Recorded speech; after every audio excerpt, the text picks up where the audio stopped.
Welcome to ScrivTalk. I'm Leanna George, co-owner and marketing director here at Scrivenings Press, and I'm so glad you've joined us today. Our ScrivTalk interviews offer a behind-the-scenes conversations with our talented authors, digging into their stories, their inspiration, and their journey as writers. And today I'm thrilled to be chatting with award-winning author Lana Christian. Lana is an incredible background as both a medical writer and novelist, and she's passionate about making history and the Bible come alive through her biblical fiction. She's the author of the Magi Encounters series, which includes her novel, New Star, and her upcoming release this month of book two in that series, Survival Secrets, both of which follow the wise men beyond the familiar verses of Scripture into a rich, faith-filled story of courage, risk, and transformation. So, Lana, welcome to Script Talk. It's great to be here. Thank you. Yeah, well, I'm so excited that we could do this. I was reading through some of the stuff that you sent me, and uh, you know, I find it fascinating that you are able to write, and I know there are four books in these series. Um, that you were able to take 12 verses of scripture and write a full series. I mean, that's really amazing. And I know we'll get into a little bit more about how you got inspired to write it, but I just wanted to tell you, I find that so really just cool. Thank you. You just found like this little nugget there in scripture that most people, because it's such a familiar story, right? The wise men at Christmas, Jesus's birth, which we know is not actually at his birth, but that's what the nativity pictures show and everything. But that you were able to just take this nugget that most people are so familiar with, they just overlook, and you would took all that information from research and was able to craft a beautiful, beautiful stories like you have. So bravo to Thank you you. for that. So Thank you. yeah. All right. So let's get into our questions. So you have a unique background, as I mentioned in the introduction, as both a medical writer and a novelist. And I know you still work as a medical writer. So I would love to know, as I'm sure our audience members would, is what led you to pivot somewhat from writing in just the medical business world to writing biblical fiction? Well, I know you're not supposed to say this to agents and publishers, but really it was a nudge from God because I was homesick right before Christmas of 2017. And I was watching a live nativity online, and it was literally, this is going to sound hokey, but it was like God shined a light on every part of that nativity scene, starting with a star and whispered in my ear, there's a story to tell here. And so I started doing some research. First of all, what everybody said what the star was, because there's a lot of theories about that.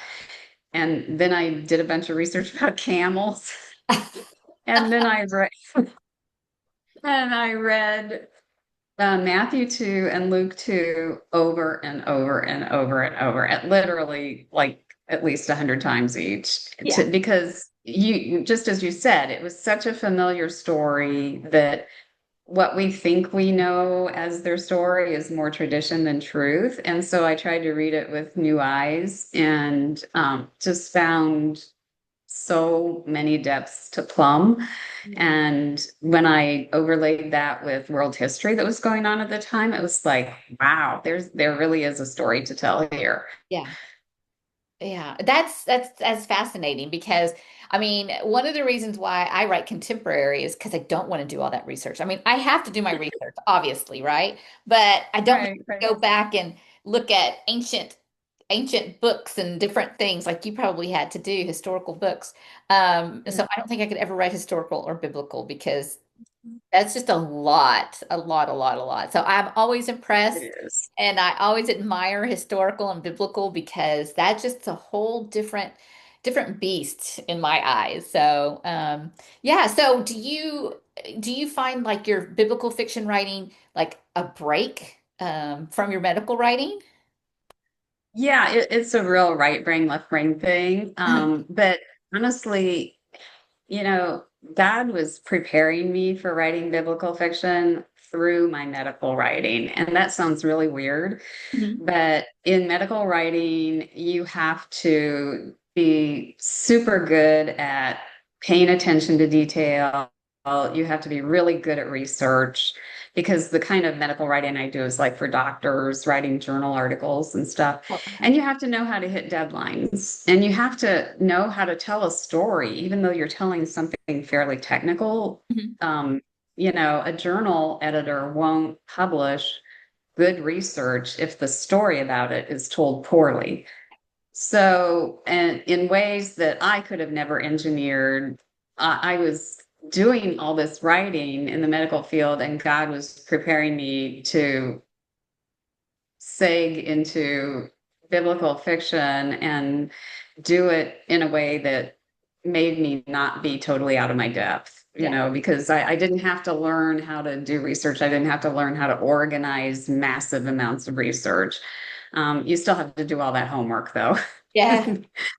So, Yeah. Yeah. yeah, Well, and I think that I just love how, we sometimes forget because it seems like, well, it's just my everyday job, right? And it's not like it's anything easy, right? But we forget that God uses all of these things for things later on down the line that we just wouldn't even notice, right? Until you sit back and you look and you're like, oh, so now I see how all of these things come together. And I just think that's absolutely.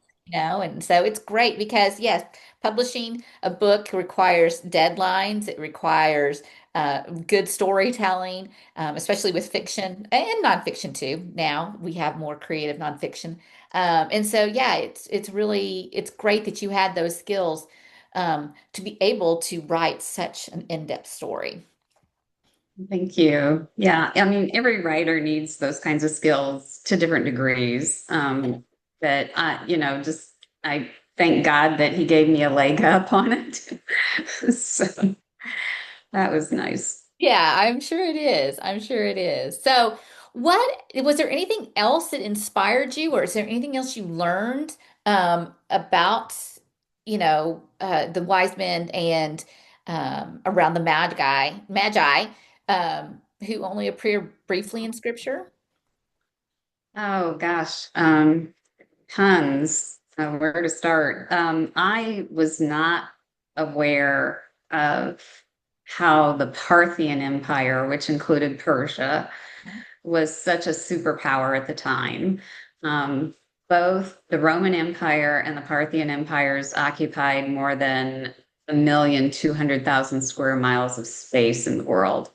And they were both fighting over a lot of the same territory. Rome wanted to expand to the east, Parthia wanted to expand to the west, and there were these battlefields that went on and on for decades. And Jerusalem was one of them, Turkey was one of them. And if you start with the assumption that the wise men came from Persia, and the largest body of evidence says they did, um, then all of a sudden, all sorts of stuff in the Old Testament falls together with the New Testament because there was a whole Magi society. It was super influential. There were two councils within the Magi Society. One was like the priest scholar division, and the other was the governmental division, which actually picked the king of the empire, which was totally a novel notion back in that day. And so Magi Society was like one notch under royalty almost. So they were the super influencers of the first century. And so within that society, you have these very knowledgeable people who serve multiple religions, but they have to uphold the empire's official religion, which of course wasn't Judaism. So, in the midst of all that, you have this group of guys who get interested in some obscure Hebrew writings. They see something that looks like a star. And newsflash, they see it only once in their homeland if you read Matthew 2 properly. And they piece all this together and have the faith and determination to believe that there's this eternal child king that exists, and this is about the time that he would have been born. And so by the time they do all this stuff, and they do find Jesus, he's about a year and a half old. Um, but to do something so countercultural and so counterintuitive, Yeah. when they had everything to lose and nothing to gain by pursuing this study, Mhm. is really an extraordinary story of faith and courage in a society that would have not welcomed that line of thinking. Yeah.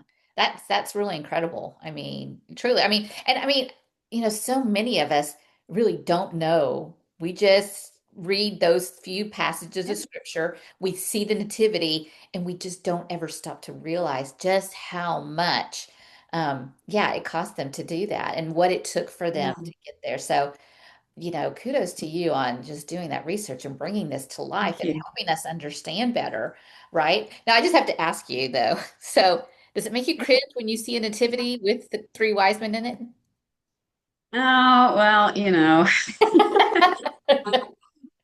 I grew up with a nativity from Woolworths that, had the three wise men along with everybody else. So, it's a starting point for people to know something about Jesus. That's right. And that's the way I look at it. Yeah, yeah. I love that. Yeah. I will definitely look differently at my nativity this year when I put those little wise men out there. So, but that's Yeah, that's pretty much what everybody says after they read the book. They have a deeper appreciation for just, what happened with them, what they went through, and it wasn't just a simple trip across the United States or anything. I mean, this was a 1,000-mile trek yeah. and, a lot of harsh conditions and a lot of other kinds of roadblocks to get them there.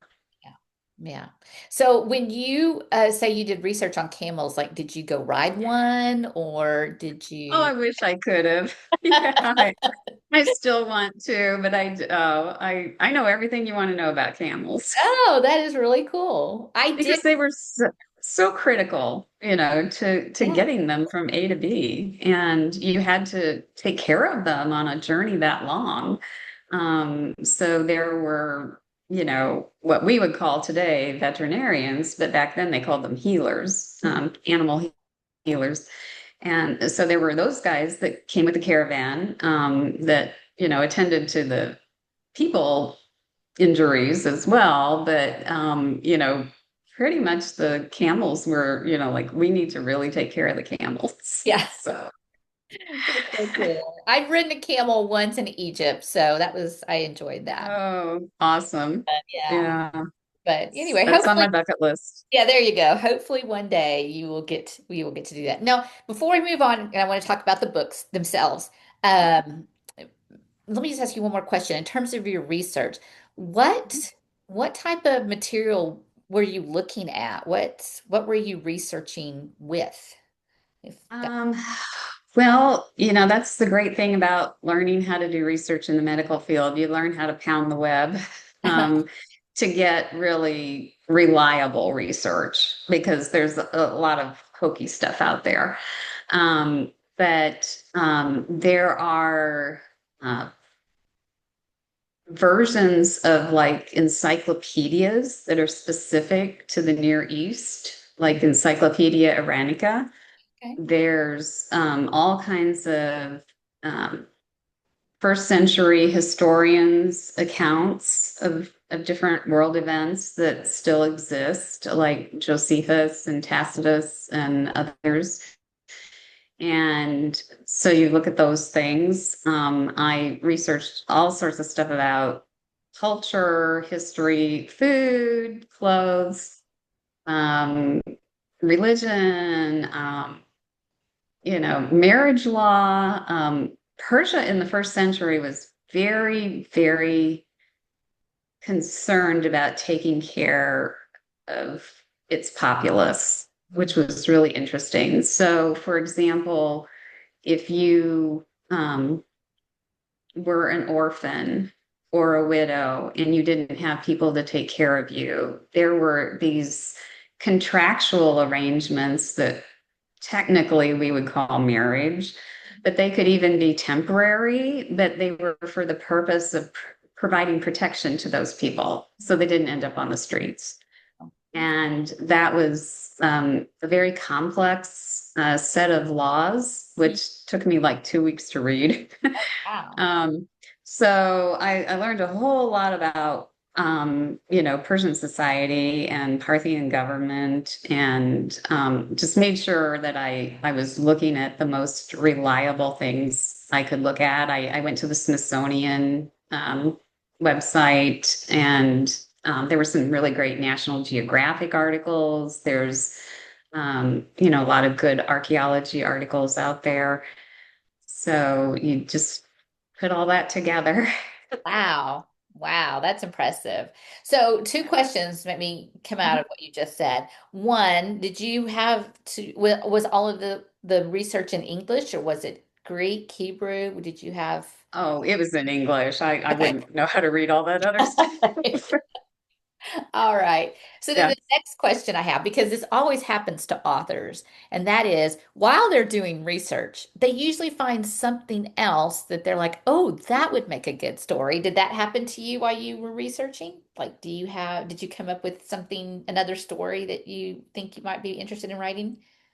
Well, not quite, but I would be doing one kind of research and I would find something that I would think was interesting, but I thought, oh, it doesn't really fit into my book, but I'm going to file it away. And then all of a sudden, 6 months later, it became intrinsic to the plot. Mm. And so I can only attribute that to God because I'm not that smart. Um, and there were things that I originally had written into book two that just, there's a whole story behind book two where I jettisoned about three-fourths of the original draft Mm. and almost started completely over. Wow. But now some of that research is finding its way into book three. So, you never throw anything out. You save it and hope you can use it later. And there's always other ways you can repurpose that sort of thing. Absolutely. Absolutely. All right. So we've talked about your research, which is so vital to a good story, especially one of biblical fiction proportions. But let's go back and let's talk about your books specifically. Book one, New Star, was that your debut novel? Yeah. Well, debut for biblical fiction. Yeah. Right. Okay. All right. So book one is called New Star. It came out um, in 2024. Yep. September 24th, 2024. All right. Okay. Oh, that's cool. 9/24/24. It's an easy way to remember that. Yeah. Okay, so in book one, we meet Aquila and Mhm. see his search for truth. What do you hope readers take away from his journey? Well, a few things. First of all, that faith doesn't walk in a straight line. Yes. Faith is a process, and if you have faith in the living God, it's going to cost you something. And he learned that, and as did his colleagues. And but ultimately, the risk and the cost are worth it. Okay. And so, but book one doesn't actually, it starts before, right? In terms of, um, it doesn't start with, with them coming right upon the Jesus child. Is that right? Right. Book one is basically the wise men's backstory. I gotcha. So that the reader can learn about the world they lived in and what motivated them to even start looking into these, Hebrew writings, where their mindset was at the beginning of that whole process versus at the end of it, and what kinds of obstacles they faced, and even, getting to Jerusalem. So that's really what book one's all about. And Yeah. then in book two, we're running away from Herod. Okay. All right. Yeah. So let's So go on to book two because it comes out next week, November 23rd, 2025, which is very close, almost 1 year to the date of your first. September. Yeah. Yeah. So it's called Survival Secrets. And in this book, the wise men face both physical survival and moral dilemmas. So, how does this book build on the themes of book one? Well, in book one, the wise men have a very new faith Mhm. that they are they haven't been tested in it yet. And finding Jesus, of course, is an incomparable experience for them. And then almost immediately after that, they're fleeing Yeah. for their lives because they are not going to go back and report to Herod like he commanded them to do. So all of a sudden, they've gone from being these very elite priest scholars to basically renegades. And they have to get out of Dodge. They have to get beyond the sphere of Herod's influence. So, in researching book two, that led to a lot of geography lessons about, well, where could they go? Because they can't go back home the way they came. Herod would have dispatched troops to patrol all the Roman roads, and they wouldn't have been able to use their official papers, which were kind of like a precursor to today's passports, because that would have identified them right away. Right. So they can't use Roman roads, they can't use their papers, they can't, it's not just a matter of, oh, we're going to take a county route instead of a state highway, Yeah. because there's a lot of geography that prevented them from doing a lot of stuff. There were mountains, there were deserts. So when you start researching that, it really limits their options of where they could have gone Mhm. when they left Jerusalem. So that's where book two starts. And, how did they decide where they're going to go? What kinds of challenges do they face in doing that? They can't reveal their identity. Mhm. They don't want to reveal who Jesus is because that would endanger his family. Mhm. And they have other secrets to keep as well, which I won't talk about because that's spoilers. Yes, of course. But so they've gone from this seismic shift in everything about their lives, and they have to keep their caravan safe. They have to stay alive long enough to try to get home, and it's a really circuitous, dangerous route. So, basically, survival secrets is all about, when you do profess faith in the living God, it's not only going to cost you something, but he's going to test you to see if you're serious about it. And all throughout the Bible, we see Bible characters that get led into a wilderness, literally or figuratively, for a time of testing and deepening their faith. And that's pretty much what happens to the wise men as they're led into the wilderness of Paran, basically, because they don't have any other choice of where to go. Yeah. Wow. I mean, yeah. I mean, you just read that scripture. They didn't return on the same route, um, Right. and you're like, okay, so they just went around somewhere else, right? And you Yeah. never stop to realize just all the things you just mentioned. And so that is, I love that you were able to take that and run with it. So that's awesome. All right, so um, I'm going to try this name, and we practiced it before the call. So That's okay. let's see if Leanna remembers. Farzana? Farzana. Farzana. See, Yes. I told you I was going to get it wrong. No worries. Farzana. All right. So Yep. Farzana steps into a bigger role in book two. Why was it Mhm. important for you to for you to expand her story?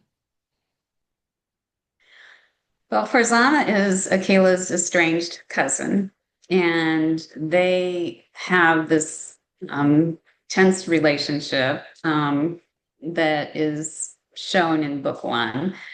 And she has been recently widowed at the end of book one. And she has a different faith journey than the wise men do, but she has this really beautiful faith journey that she can only tell. So she gets a lot more real estate space in book two because of that. And she has this wonderful character arc, not only with her faith journey, but relationships that need to be reconciled, longstanding wounds that need to be healed. And she steps way out of her comfort zone in several areas of her life, including her professional life, and as well as taking on some other responsibilities she never thought she would have to deal with.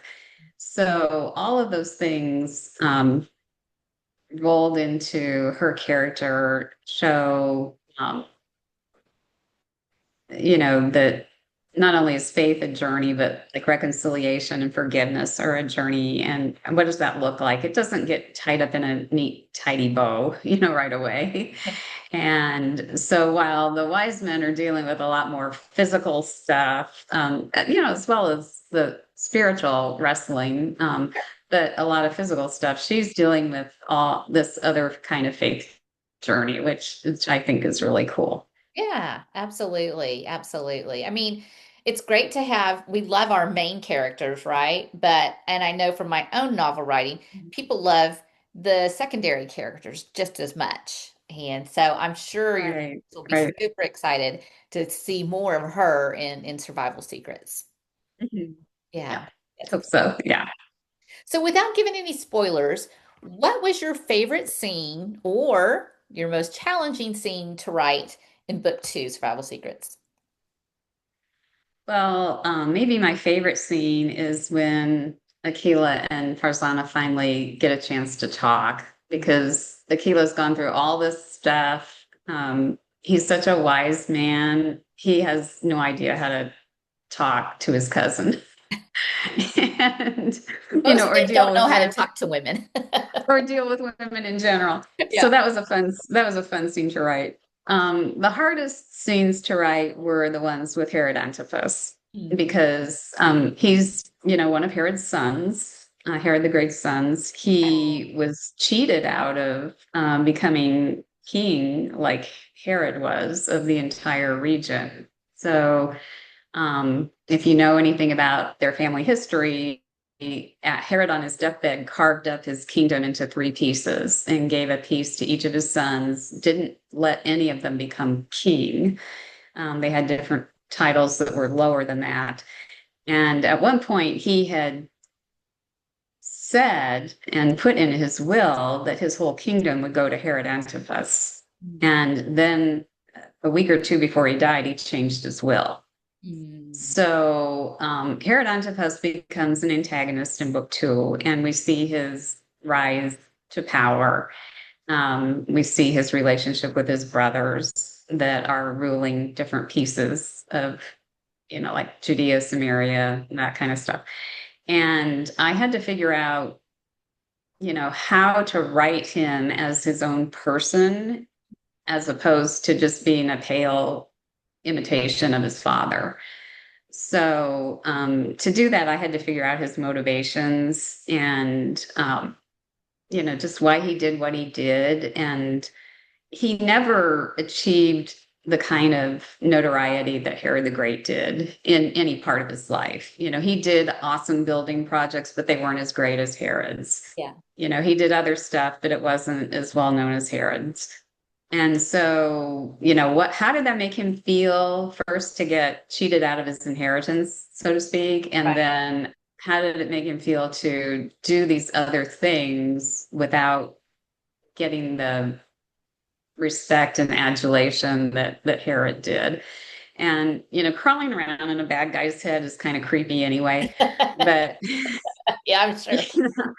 I had to dig into a lot of history and just spend some time sitting with him to figure out how to write him in a way that was plausible and that people could relate to even though they aren't going to like him. Yeah. Yeah, definitely. Definitely. Yeah. That's funny. Didn't the way you said that, that's just funny.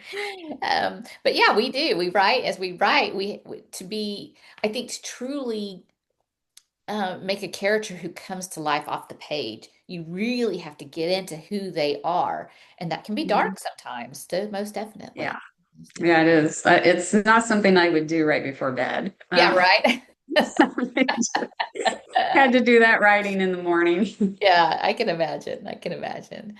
All right, so we don't want to give away too much for book two. We're hoping that readers will pick that up. They can get it on Amazon. They can find more details on Lana's website, where we will link to, and of course the Scrivenings page website. But I know you're working on book three, but I'm just curious, is it too early to give us a sneak peek? Well, I can tell you something about the series as a whole that will help you have a sneak peek at book three, Okay. because the series name is The Magi's Encounters, Uh-huh. and that alludes to the fact that the Magi crossed paths with Jesus more than one time in their lives. Mm. And the whole premise of the series is that after the first time they did cross paths with Jesus, it changed them so profoundly that they wanted to find a way to cross paths with him again. And so each book has another encounter with Jesus written into it. Even though the encounter may be really brief, Mhm. it changes the trajectory of their lives radically each time.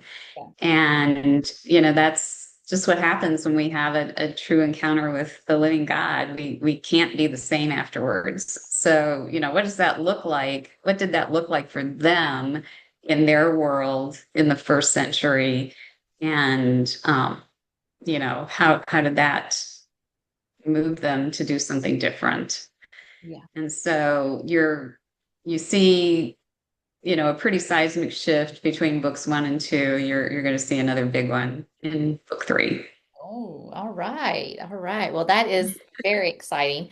And I'm sure people are going to be putting book two down and going win, win, win. So that it takes Hope so. time to write a good story, to research everything out, and we know you're working Yes. on it. So that's the hope that Yeah. they can carry with them. So, all right. Well, we're going to close things out here, and we appreciate your time with us this morning. Or today, I should say, in case you're watching this at night. But I love that your tagline is about making history and the Bible come alive. How do you balance staying true to scripture with filling in all the fictional details? Well, the scripture is the North Star for everything I write. You don't mess with scripture. You know, you do not. And the scriptures are really great in terms of saying what happened, Mhm. but they're not as good at saying why things happened. Mm. And I think that's, partially because of the way the scriptures want to lay out an account of different events. But take just for example, why did Matthew, who wrote for the most Jewish audience of all the Gospels, why did he include 12 verses about foreign people who looked for Jesus? Yeah, There's a clue right there about why, that was so important for a Jewish audience to understand. great. And so that gives me a hint at where I should look for motivations. So once I exhaust, the biblical narrative from everything I can get from that, then I have to look to history and archaeology to find out the motivations and figure out what was influencing these people at this point in history, for the better or the worse. And that's where I draw the characters, background from. And that's where I draw their not only motivations, but their behaviors and relationships with other parts of society or certain people. And but anytime I pull from history and I'm mentioning a ruler or a country or something like that, that's all historically accurate. So I still stay true to history. like that way. Yeah. And, for example, we know that the wise men dined with Herod. We don't know what they said, what their conversation was like, but based on what we know from history about Herod's character, Uh-huh. I can use my sanctified imagination to figure out the kinds of things that they would have talked about and how he would have presented himself and that sort of thing. So that's how I give myself permission to have a little bit of sanctified imagination after I do all that other homework. Yeah. Yeah. Oh, okay. Cool. All right, well, let's wrap it up. I'm sure after listening to you and just being fascinated, I'm hoping, by all that you've shared with us today, where can readers connect with you online and sign up for your devotionals and newsletter? Oh, sure. Yeah, they can just go to lanachristian.com and pretty much any page on my author website, there's a sign up button. If you click on that, you'll get my free newsletter. You'll get access, you'll get advance notice of my blogs. Mm, You'll get a free short story that relates to my books. okay. And once in a while, you might just automatically be enrolled in a giveaway. You never know. Yeah. So, Oh, okay, good. and there's also the resources. If you click the sign up button, it also unlocks the resources section of my website. And the resources section includes a book club kit. Mm, It great. includes a short Bible study that goes along with each book if you want to do that sort of thing. It includes traditional Persian recipes of dishes that are mentioned in each book. So that's called Eat Like a Persian. Okay. And one thing I'm still developing, I haven't posted a lot of this in the resources section yet, but there's going to be homeschool topics Mm, that are age appropriate. So, things about camels, things about politics, and so on. that sounds like So, really fun. Yeah, definitely for these homeschooling parents. That's an awesome, awesome history, political science, right. all sorts of stuff there for learning. So that's And there's a whole list of, for each book, there's a whole list of, what is true about this book. mm, And, everything from, this part of the timeline to this person to this ruler to this country. Da, da, da, da. So that's great for homeschooling too. absolutely. And then beyond the website, you can connect with me on X or Twitter, and my thing on there is at Lana C Writes. So at and then capital Lana, capital C Writes. On Facebook, it's biblical and historical fiction. That's all smushed together as one word. So lots of ways to connect. Right. Well, we will have links to all of that information that she just shared. So please be sure to connect with her. It will be, I'm sure, just a treasure trove of information when you do. So, all right, Lana, we're almost done, but I have a few lightning round questions. Just Okay. really quick. Don't worry, they're not that hard, and they're not that scary. All right. The first one, paper books or ebooks? Paper books. Okay. Board games or card games? Oh, do I have to choose? I love both. I'm probably better at card games. Okay, okay. Morning writer or late night writing? Oh, yes and yes. No, I probably if it's creative writing, I a lot of times I get up really early Mm, and do that before my day job starts. all right. So yeah. Okay. Sunrise or sunset? Ooh, I don't know. Sunrise, I guess. Yeah. Okay. And then finally, one question that every author loves to answer, plotter or pantser? Well, if I have to put myself in one category, because I refuse to write outlines. If that eliminates me from the plotter category, then I'd say I'm a pantser, but I'm more of a plantser. A planter. Okay. Um, yeah. I would think with all the research and stuff, you would have said plotter for sure. So it's interesting. I had a terrible experience in eighth grade with a history teacher who made us outline our entire textbook.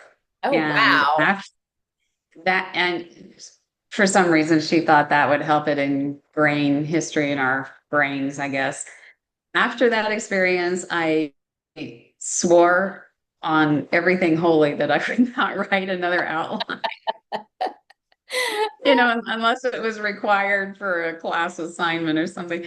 So I do not do outlines Okay. in my writing. I do a ton of character background analysis. I do mind maps so I can visually show the relationships between the characters. I do a lot of other, pre-writing kind of tasks. And I do, kind of plot and, I know where my books are going, before I ever write them. I plotted the whole series before I ever got a contract to write it. But I let a lot of the details in the book organically unfold. So in that way, unless I'm really intent on bringing out a theme and using like a particular object or something to make sure that that has a double entendre or something like that, I don't, actually plot it, blow by blow in the book. Yeah. So All right. yeah, that's the way I roll. That's okay. You do you, is what I always say. You do you. Well, Right. thank you so much, Lana. And You. I appreciate it and wish you all the best with your next release and as you continue to write this wonderful series. So thank you for joining Oh, us thank today. you so much. Yeah. All right, folks, that's it for today. I hope that you will check us out next week when we will be interviewing another wonderful Scrivenings Press author who will give us insight into their book, their inspiration, and their writing journey. So until then, we'll see you again. Bye bye.